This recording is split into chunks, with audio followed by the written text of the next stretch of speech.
Bonjour à tous, toujours en direct, vous voyez les invités s'enchaînent, hein. Nous sommes toujours en direct avec Talentéo Inclusivité, c'est aujourd'hui. J'ai encore un nouvel invité, bonjour Adrien. Bonjour Ada. Alors si je dis FFH, la Fédération Française Handisport. Ah ouais, c'est la maison pour moi, j'ai été élevé là. Forcément. Première fédération inclusive. Exactement. Tu sais que Vestiaire est né de notre appartenance à la FFH et de notre amour pour le sport en général et la natation en particulier. Donc je suis très heureux de te recevoir. Je suis un peu à la maison. Alors dis-nous, qu'est-ce que tu fais là aujourd'hui? Eh ben forcément on vient voir Talentéo parce qu'on bosse beaucoup ensemble. Eh oui, je sais. On fait beaucoup d'actions autour de l'emploi des travailleurs handicapés. Forcément c'est un sujet qui nous tient à cœur. Bien sûr qu'on est une fédération sportive, mais c'est pas le seul sujet sur lequel on peut être influent. Oui. Et on utilise du coup nos événements sportifs pour travailler la thématique de l'emploi des travailleurs handicapés avec nos partenaires qu'on implique de plus en plus à travers ce biais-là, mais aussi avec France Travail, Cap Emploi, Mission Locale, à peu près tous les acteurs de l'emploi. Et dernièrement, l'APEC qui nous a rejoint aussi dans le giron pour venir renforcer les effectifs.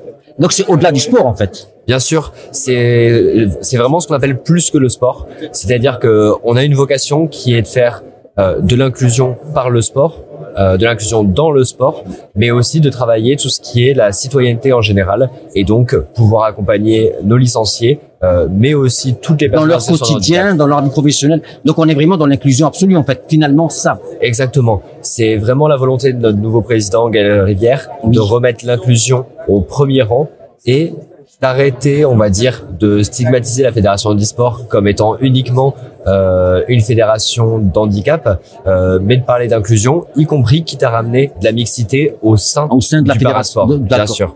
Et l'idée étant que quand on quitte un gymnase ou une salle de sport ou une piscine, la vie continue, qu'on puisse travailler, qu'on puisse avoir des loisirs et que ce soit accessible à tous et toutes. C'est ça. Si on peut aider à impacter aussi les politiques de transport, les politiques d'hébergement, et ben avec plaisir, on va continuer à faire du lobbying là-dessus parce que ça ne s'arrête pas que dans le gymnase. Exactement comme tu le dis, c'est pas parce qu'on a un gymnase accessible et on sait que c'est déjà assez compliqué.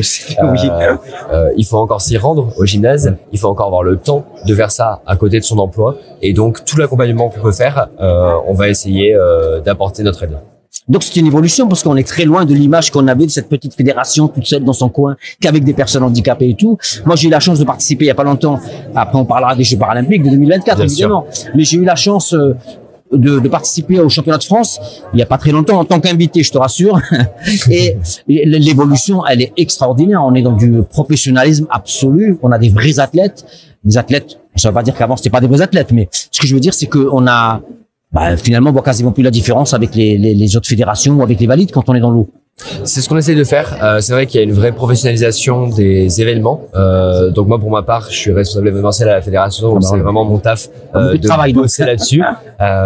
Faire en sorte qu'on arrête de penser que c'est une kermesse, comme ça a pu être le cas par le passé. Tu m'as levé les mots de la bouche, c'est ça que je voulais dire exactement. L'idée qu'on est dans un monde, on est dans un univers professionnel, c'est des athlètes qui s'entraînent 5-6 heures par jour. Et c'est voilà, comme tu dis, c'est pas une kermesse quoi. C'est ça. Ça reste des sportifs de haut niveau qui mettent énormément d'efforts, énormément de travail pour accomplir les performances qu'ils font. Et c'est ce qu'on essaie de rappeler. Et c'est pour ça qu'on continue d'inviter énormément de scolaires aussi sur nos événements pour leur rappeler que c'est pas des super-héros, c'est pas une grâce qui est tombée sur eux qui leur permet de faire un temps exceptionnel. C'est des centaines, des milliers d'heures de travail comme n'importe quel asset.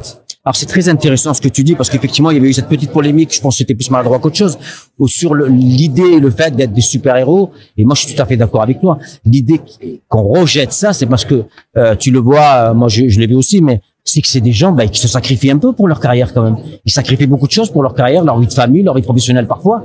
Parce que là, tu vas nous parler des Jeux paralympiques, mais c'est quand même des gens qui sont investis et c'est pas trop des super-héros dans le sens où c'est comme tu dis.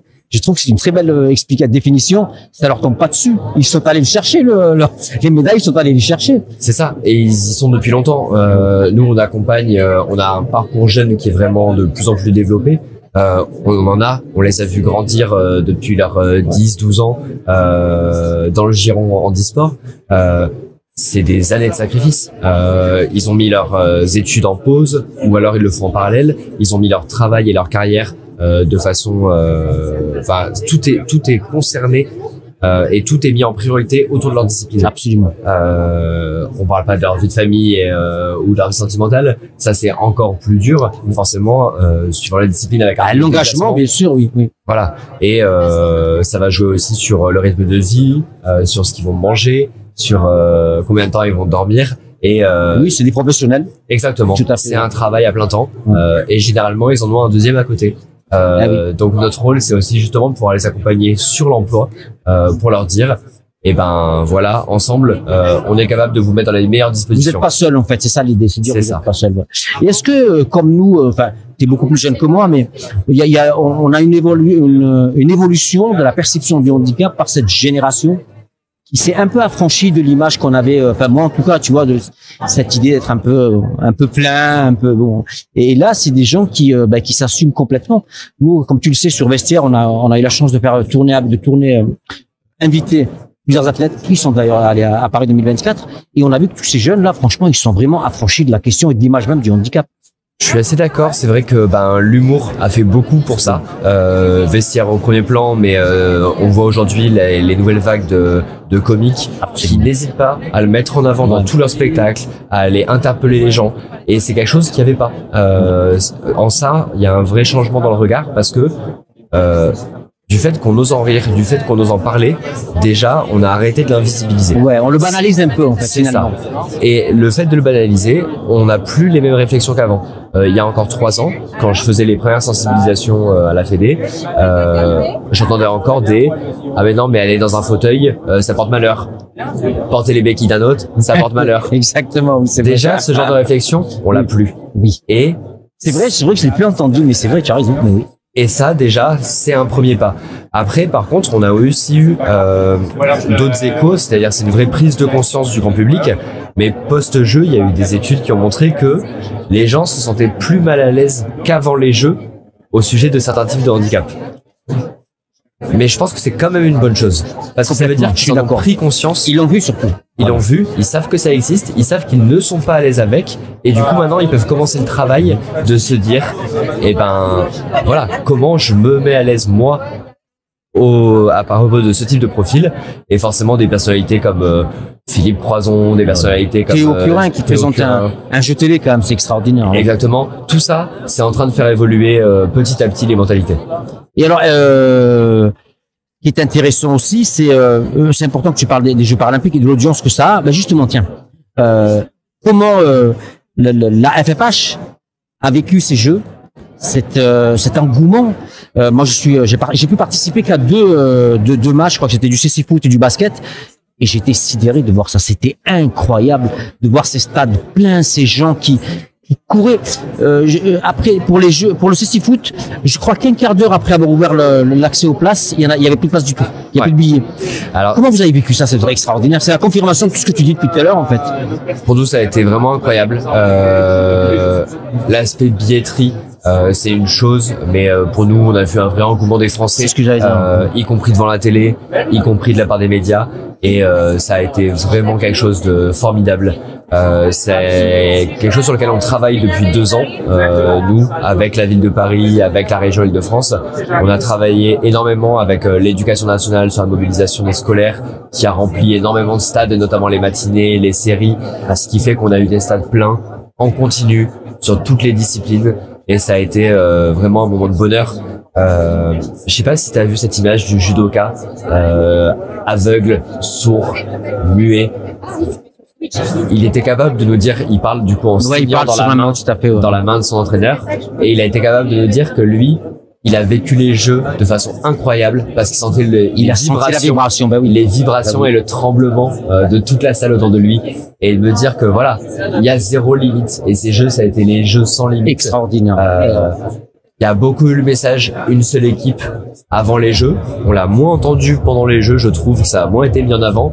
Mais nous, on l'a vécu même au Club France, où les athlètes olympiques sont venus célébrer les athlètes paralympiques en continu. Ils sont venus dans les stades les supporter. Ouais. En fait, ça a été une vraie fête du sport. On a revu un élan pour les sports collectifs aussi. On sait que les Français, on adore ça. Je crois que pour la finale du CC Foot, il y a eu pas mal de monde devant la télé. Ouais. On est d'accord, et ça a été incroyable. Moi, j'ai vécu les demi-finales du CC Foot. J'ai vécu les holas silencieuses. J'ai découvert ça, oui, les holas silencieuses. Alors, je suis marseillais, t'imagines, ça a été très dur pour moi, mais j'ai découvert les holas effectivement silencieuses, et c'est très émouvant en fait. Mais ce qui est intéressant dans ce que tu dis, au-delà de la fête, le fait d'inviter des jeunes, d'inviter des écoliers et tout, on a gardé quand même le côté pédagogique. Il faut pas l'oublier. Il faut que ça reste au centre de toute la politique qu'on a à propos de ça, pour que la prochaine génération soit pas bornée par les mêmes limites que la nôtre. Ne jamais oublier sa mission. On est pas exactement dans la même génération, mais je pense que l'évolution est rapide, et que moi aussi je prends à cœur comme mission de faire en sorte que celle d'après soit encore meilleure que la nôtre, oublie tout préjugé et ne se pose pas les limites que notre génération se pose. Oui, exactement, je suis d'accord. Alors tu vois, tu es déjà une autre génération, et ceux qui sont derrière toi sont déjà plus affranchis, tu vois. Il y a une vraie une vraie évolution qui se fait. Est-ce que d'un point de vue, bon, tu vas me répondre oui, mais j'ai envie de te poser la question. D'un point de vue médaille, on est plutôt content. D'un point de vue médaille, on est extrêmement content. On est dans ce qu'on avait envie, je crois, ce qu'on voulait. On l'a même dépassé de notre côté. Génial. Côté handisport, du coup, on avait 11 des 22 sports paralympiques. Je crois qu'on fait 75% ou 70% des médailles. On a notamment le cyclisme qui a fait une performance exceptionnelle avec 28 médailles uniquement sur le cyclisme. Autant te dire que quand ils avaient annoncé 20 au début, on les regardait en disant les gars, parlez pas trop, allez d'abord faire des résultats. Ah ouais, exactement, ouais. Quand ils sont revenus avec 28, on a juste tiré le chapeau. Bravo. Et, énorme félicitations. Ça montre qu'il y a un engouement énorme. Ça montre qu'il y a eu un gros travail aussi avec les partenaires. Look, notamment, qui a fait le nouveau vélo en soufflerie. Quand on parlait de professionnalisation tout à l'heure, c'est exactement ça. Aujourd'hui, on dispose des mêmes moyens que la fédération de cyclisme. C'est le même partenaire, le même accompagnement, le même vélo qui a été sorti, adapté, et forcément ça paye. Et il y a eu aussi un événement, moi je trouve qu'il y a un peu le symbole de ces jeux, c'est alors je suis désolé, j'ai oublié son prénom, cette jeune fille qui fait de la boccia. Aurélie la Aubert. boccia est un sport mais qui était méconnu, même à la limite par certaines personnes en situation de handicap. On est devenu un sport connu. Et moi, je peux te dire que je suis à Marseille, notre club, on a reçu beaucoup de demandes pour ouvrir une section boccia. C'est vrai. Aurélie Aubert, ça a été la formidable histoire. C'est pas elle qu'on attendait. On attendait Sonia Ekel, qui était la leaduse française qui devait aller chercher sa médaille. Malheureusement, elle est tombée sur plus fort qu'elle sur la compétition. Mais on a eu la formidable histoire d'Aurélie Aubert. Un peu de nulle part. On l'attendait pas à ce niveau-là. En plus de ça, même sa finale est exceptionnelle. Où elle arrête de jouer alors qu'elle avait encore un coup en pensant que son adversaire avait fini. Et non, elle s'est mise en danger jusqu'au bout. Ben oui, mais c'est les stars, ça. Et non, mais incroyable. Et en effet, la boccia, il y a un an, on nous regardait en disant c'est quoi, c'est ce genre de pétanque. Mais tout à fait. Aujourd'hui, tout le monde connaît la boccia, tout le monde connaît Aurélie. Et nous, c'est un sport qui, il faut savoir, dans le monde, c'est un des sports qui a le plus de pratiquants en termes de parasport, parce que c'est un des sports qui accepte le plus grand type de handicap. Donc du coup, forcément, c'est quelque chose qui peut se jouer dans les établissements médico-sociaux, qui peut se jouer dans les EHPAD. Et oui, ça peut se jouer partout. C'est accessible pour tout le monde en fait. Exactement. Alors je voudrais faire le parallèle et rappeler quand même notre collaboration étroite avec Talentéo. Alors parle-nous du Sport to Job. Qu'est-ce que c'est? Eh ben Sport to Job, c'est simple, c'est un format type emploi. On revient à ce qu'on disait tout à l'heure, on associe sport et emploi donc. Tout à fait. Il faut le garder en transversal, garder tous les aspects de l'accompagnement qu'on peut avoir et lier le sport et l'emploi. Parce qu'il y a beaucoup de points communs à faire, surtout quand on sort d'un type de recrutement, on va dire, classique. Nous, ce qu'on met en avant et ce que met en avant Talentéo et ce sur quoi on est tombé en accord, c'est l'idée de dire il y a autre chose qu'un CV. Et comment on voit ça? On le voit à travers la motivation d'une personne, l'engagement qu'elle a. Et ça, le sport, c'est le parfait relais pour mettre ça en avant. Du coup, Sport to Job, c'est simple. On crée des équipes recruteurs, recrutés. Oui. Recherche d'emploi. On les match ensemble à l'avance. Forcément, l'idée, c'est d'avoir des bons profils et de les mettre en pratique, de les mettre en compétition Et tout ça, ça fait ressortir tout simplement les aspects qu'un employeur peut rechercher. C'est une façon de faire un entretien totalement différente, mais qui aide à briser la glace et qui, pour certaines personnes en situation de handicap, permet de sortir des aspects qui peuvent les bloquer et qui peuvent on va dire, les desservir sur un entretien classique. Donc on revient à ce qu'on disait tout à l'heure, l'idée c'est l'inclusion totale, et pas que dans le sport, mais le sport peut être aussi un vecteur pour forcer l'inclusion et accompagner l'inclusion. Le sport a des valeurs, l'emploi a des valeurs, il y en a beaucoup qui sont très proches. On parle souvent de transfert de compétences. Quand c'est un sportif de haut niveau, on dit toujours forcément que le temps qu'il a passé à bosser, à travailler les mêmes sujets, ça l'aide derrière dans l'emploi à être un bon travailleur, un bon manager. Et c'est la même chose pour tout le monde, pas besoin d'être un sportif de haut niveau, mais ce côté du sport fait montrer les bonnes valeurs d'un profil. Et de ce qu'on veut faire. Finalement, c'est assez, j'allais dire, complémentaire. Tout à fait.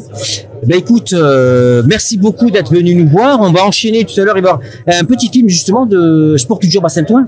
Ouais, tout à fait. C'est le prochain Sport to Job qui va revenir en région parisienne. C'est quand même la nouveauté de cette année avec Talenteo, et donc on est très contents. Ça va être le 9 octobre du coup à Clichy. Ah, le 9 octobre, n'oubliez pas, le 9 octobre à Clichy. Et personne nous a soufflé à l'oreillette. Non, personne. On a de mémoire. Et avant ça, nous, le 3 juin, il y a aussi le forum emploi de la Fédération Handisport qui va se passer à Charletti. Un forum ouvert du coup à tous. On attend après 2000 candidats, donc on est très content encore d'avoir Talenteo de côté là-dessus. Ah, génial. Et moi, le 13 et 14 juin, je serai à Aix-en-Provence pour le championnat de France de natation, tout à fait, où je vais rejoindre mes amis Asdin et toute l'équipe d'Aix-en-Provence, et puis ça va me permettre de retrouver toute l'équipe aussi de la FFH natation. Merci beaucoup pour être venu nous voir. Nous, on va enchaîner maintenant, on va voir les Sport to Job, c'était à Saint-Ouen la dernière fois, et puis après on fera un live gaming. On compte sur vous, continuez à nous suivre, toujours en direct, les Talenteo est toujours là. Merci, à tout à l'heure.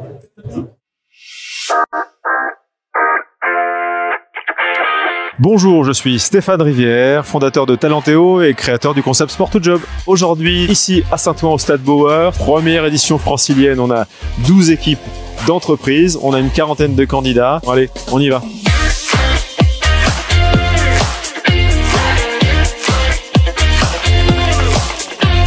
Sport to Job, c'est très simple, c'est un concept créé il y a 10 ans. Vous avez des équipes d'entreprise qui s'affrontent sur des disciplines parasportives, et dans les équipes d'entreprise, on va intégrer des candidats en situation de handicap, et vous l'aurez compris, ça permet de créer du lien, de la rencontre, et en moyenne, on a 75% des candidats qui trouvent un job grâce à nous.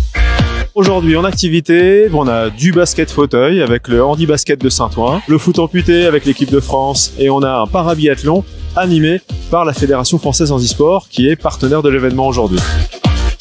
La Fédération Française Handisport a décidé de s'associer à Talenteo pour cet événement, tout simplement parce que c'est aujourd'hui un sujet primordial pour nous, et on espère que le chemin vers l'emploi des travailleurs handicapés va se poursuivre, et on espère du coup que tout ça va finir par porter ses fruits. On a effectué ce type d'événement à Marseille, à Lyon, et on est ravis cette année de pouvoir participer à un tel événement en région parisienne. La journée s'est passée avec énormément d'esprit d'équipe. On voit une intégration très forte auprès des équipes, entre les candidats et les entreprises participantes. Au travers de cet événement, j'ai découvert plusieurs entreprises. J'ai fait la connaissance de plusieurs personnes, ce qui m'a permis de tisser des liens avec ces personnes-là et aussi de constituer un réseau.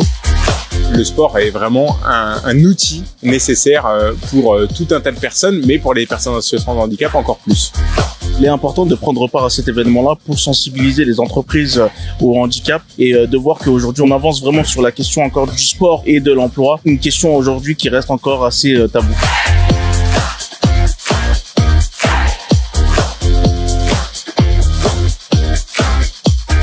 Pour ma part, j'ai fait l'exercice ce matin de faire des recrutements à l'aveugle, et ça nous permet des moments d'échange plus intenses, de concentration aussi, et pour mettre à l'aise aussi le candidat, ce qui n'est pas simple pour lui de se vendre de cette façon-là. En tant que marraine, j'ai pu intégrer quelques équipes, donc j'ai pu jouer avec l'équipe d'Action. Donc j'ai découvert le basket fauteuil que je connaissais pas du tout. Pour ceux qui sont handicapés comme moi, mais en sourd ou aveugle, ou même fauteuil, n'importe, n'hésitez pas à participer dans cet événement. En plus, tu auras plus de championnats d'opportunités pour le Japon.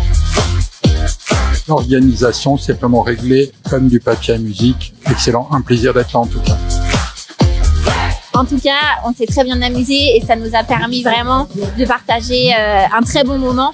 Et je pense et j'espère qu'on pourra recommencer l'année prochaine.